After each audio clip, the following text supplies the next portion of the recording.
अस्सलाम वालेकुम जी। उम्मीद करदा कि सारे देखण वाले ठीक ठाक हो सन। ਅੱਜ ਅਸੀਂ ਤੁਹਾਨੂੰ ਨਜ਼ਰ ਆ ਰਿਹਾ ਸੀ ਕੈਮਰੇ ਦੇ ਵਿੱਚ ਕਿ ਇਹ ਕੀ ਨਿਜ਼ਾਮ ਹੋਇਆ ਪਿਆ, ਕੀ ਸਮਾਨ ਖਿਲਰਿਆ ਪਿਆ। ਇਹ ਭਾਈਜਾਨ ਅਸੀਂ ਇਹ ਘਰੇਲੂ ਵੰਡਾ ਤਿਆਰ ਕਰ ਰਹੇ ਹਾਂ। ਜਿਹੜੇ ਸਾਡੇ ਦੋਸਤ ਬਾਜ਼ਾਰੀ ਵੰਡਾ ਲਿਆ ਕੇ ਜੇਬੋਂ ਖਾਲੀ ਹੋਏ ਪਏ ਨੇ, ਇਹ ਉਹਨਾਂ ਦੇ ਵਾਸਤੇ ਬੜਾ ਹੀ ਤੋਹਫਾ ਹੈ। ਤੇ ਇਹ ਬਾਜ਼ਾਰੀ ਵੰਡੇ ਨਾਲੋਂ ਤੁਹਾਨੂੰ ਪੈਸੇ ਵੀ ਸਸਤਾ, ਰੇਟ ਵਿੱਚ ਵੀ ਤੁਹਾਨੂੰ ਮੁਨਾਸਬ ਪੈਸੇ।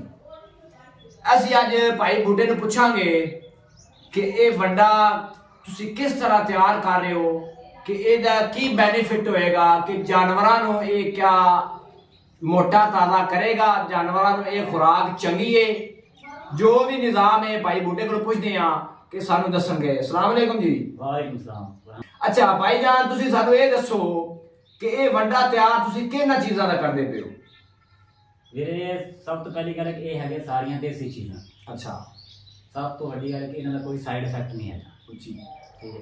ਇਹਦੇ ਵਿੱਚ ਸਭ ਤੋਂ ਪਹਿਲੇ ਤਾਂ ਹੈ ਮੱਕੀ ਦਾ ਦਲੀਆ, ਦੂਸਰੇ ਨੰਬਰ ਤੇ ਹੈ ਗੰਦਮ ਦਾ ਦਲੀਆ, और तीसरे नंबर पे है चोकर, और चौथे नंबर पे है DCP पाउडर, और पंजवें नंबर पे है राइस पॉलिश, छेवें नंबर पे है सरसों की खाल, ठीक है, जिन्होंने कोलू की खाल कहते हैं, तो ये नमक भी पाना है। ये सारी चीज़ा जी है ये देसी चीज़ा ने, इहदा कोई साइड इफेक्ट नहीं और फायदे ही फायदे ने। ठीक है, वो तुसीं मालूमात दस रहे की लेनी। अच्छा जी, जिन्ना दोस्तां नूं भाई बूटे ने दस्सिया है, मैं एक बार दोबारा रिपीट कर देना। इन्हां दे विच इस वंडे दे विच की चीज़ां इस्तेमाल होंदियां ने। सब तो पहले जनाब ਇਹ ਤੁਹਾਨੂੰ ਅਸੀਂ ਵਿਖਾਉਂਦੇ ਹਾਂ कि ਇਹ दलिया मक्की दा, फिर जनाब ਉਹਦੇ ਵਿੱਚ मिक्स ਕੀਤਾ है कणक दा दलिया। ठीक है, उस तो बाद जनाब ਅਸੀਂ मिक्स करते पे हैं आ ਜਿਹੜੀ कौड़ी खाल ਹੁੰਦੀ है। ठीक है, फिर उस तो बाद जनाब ਇਹਦੇ ਚ ਪਾਣਾ ਤੁਸੀਂ आ राइस पॉलिश चावल वाली। ठीक है, ਇਹ ਤੁਸੀਂ अच्छी किस्म ਦੀ ਲੈ ਕੇ ਆਣੀ ਹੈ। ਦੋ ਕਿਸਮਾਂ ਚ ਹੁੰਦੀ ਹੈ, ਇੱਕ ਨਾਰਮਲ ਹੁੰਦੀ ਹੈ ਤੇ ਇੱਕ ਅੱਛੀ ਕਿਸਮ ਚ ਹੁੰਦੀ ਹੈ। ਠੀਕ ਹੈ, ਤੁਸੀਂ ਅੱਛੀ ਵਾਲੀ ਲੈ ਕੇ ਇਸਤੇਮਾਲ ਕਰਨੀ ਹੈ ਜਿਹਦੇ ਵਿੱਚ ਆਇਲੀ यानी कि ऑयल माड़ा माड़ा नजर आता है। ठीक है, फिर जनाब तुसी नमक पाना है विच। ठीक है, इन्हां सारियां चीज़ां नूं जनाब ए जनाब पाउडर दा की नाम है जी? DCP पाउडर है। ए DCP पाउडर जनाब ए जनाब तुहानू मिल जाएगा किसी भी स्टोर तो मिल जाएगा। केड़ा जानवर वाले किसी भी स्टोर तो तुहानू मिल जाएगा। ए जनाब 450 रुपये ए किलो मिल सी। ठीक है, ये 5 किलो पाया जी। ये दो तरह का होता है। ਇਹ DCP ਪਾਊਡਰ ਜਿਹੜਾ ਦੋ ਤਰ੍ਹਾਂ, ਇੱਕ ਬਾਹਰਲੇ ਇੰਪੋਰਟ ਕੀਤਾ ਹੁੰਦਾ ਔਰ ਇੱਕ ਹੁੰਦਾ ਹੈ ਪਾਕਿਸਤਾਨੀ।